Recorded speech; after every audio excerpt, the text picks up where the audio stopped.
This project started off as a present for my wife for Christmas, because she's a difficult person to buy anything for. So I thought, well, what I'll do is I'll make something. And she's got a horse, which she loves, probably more than me.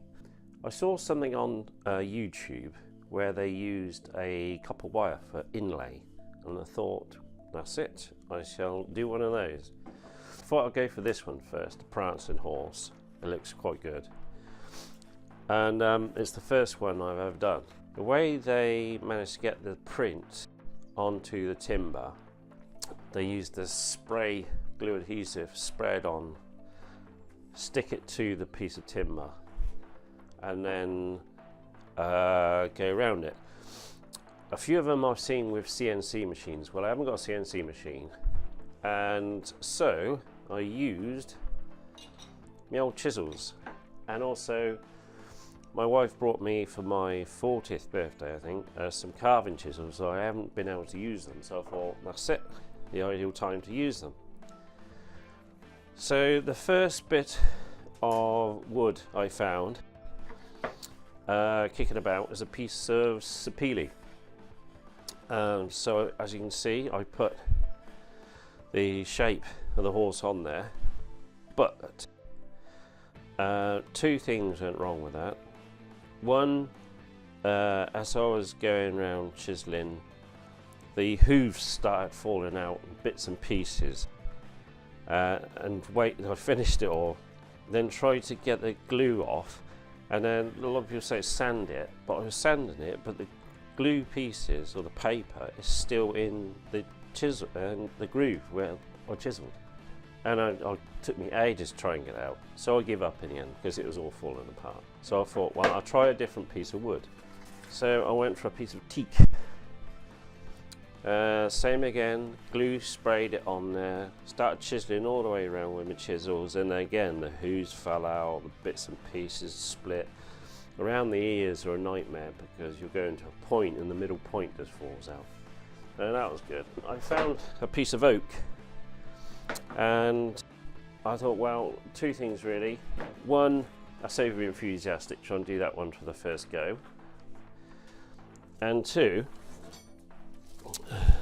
gluing it on there's not a very good idea for me anyway, unless you've got a CNC machine. So I got an easier piece, an easier picture to try, and used carbon paper instead. So carbon paper down first, then I drawed the outline of the horse's head, and that actually looks like the head of my wife's horse, believe it or not. In the UK, you get different thicknesses. Instead of gauge, you normally have millimeters. I think it's millimeter square, the area of the copper. We've got 2.5 and 1.5. The first one I used on here was 2.5, and it was too thick. I couldn't get around the ears, and they couldn't bend it at all, because I wanted to try and get as much as I could out of one piece. So swapped to 1.5, a lot easier. The way I did the wire is, again, I looked at the YouTube and see how they did it, is they flatten the wire so you can slot it into the groove that you make. Some people out there are using the two roller system where you feed it through these two rollers. It makes a nice even finish.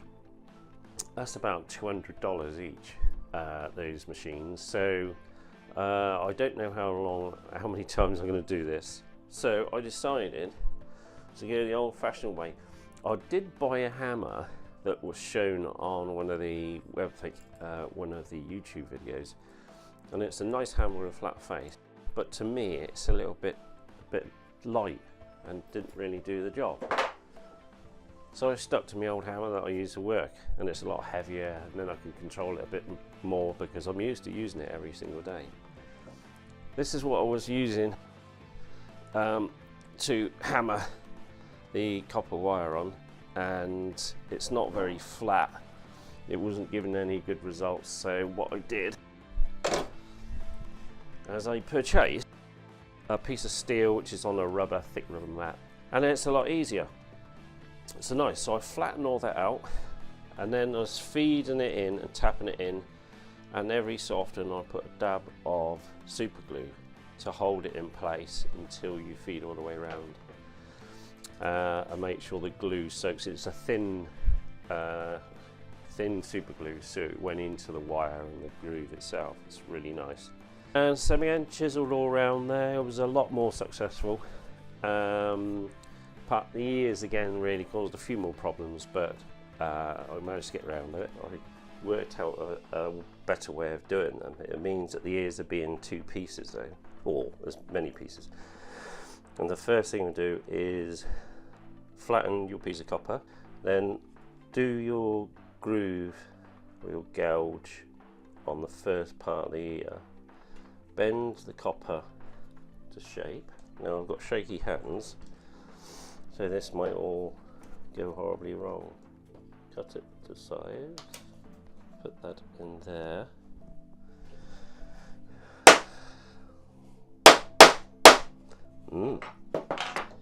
Gone in. Just put some thin CA glue in there. And then, after that's gone off, go into the second part of the ear. And it worked out nice. Finished it off, sanded it down, started off with 80 grit, 120 and then 240. In between I sprayed it with some clear coat and varnish, and it's come out very, very nice.